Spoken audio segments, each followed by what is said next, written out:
आमचे प्रतिनिधी शिवाजी काळे अपडेट देत आहेत। शिवाजी, एक जण ताब्यात घेण्यात आलेला आहे।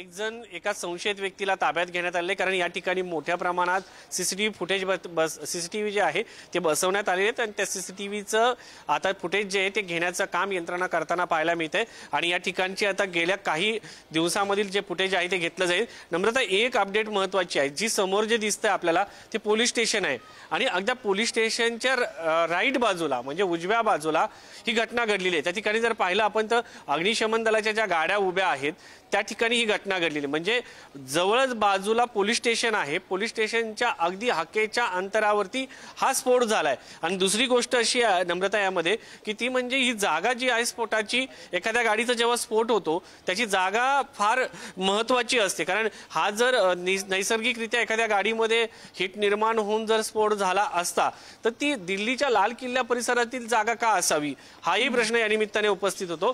कारण जो भाग अत्यंत महत्त्वाचा आणि मोठ्या प्रमाणात पोलीस आहेत आणि जो चौक आहे त्या चौकापासून एक सिग्नल आहे समोर, त्या सिग्नल पासून जर आपण पाहिलं त्या सिग्नल पासून अगदी समोरच्या बाजूला हा स्फोट झालेला आहे।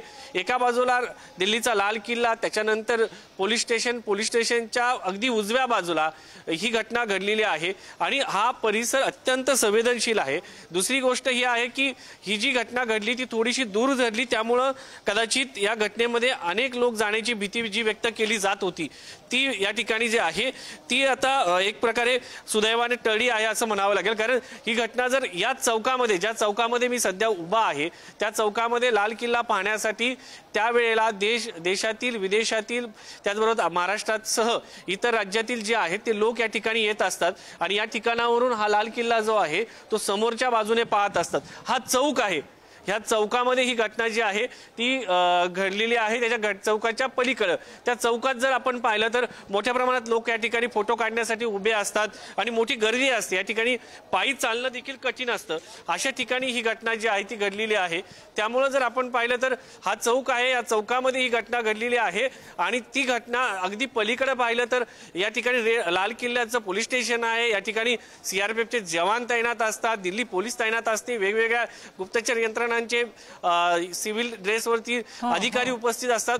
त्या दरम्यान ही घटना घडली आहे, थोडी घटना पलीकडे घडली आहे म्हणून सुदैवानं मोठी जीवितहानी टळली असं म्हणावं लागेल।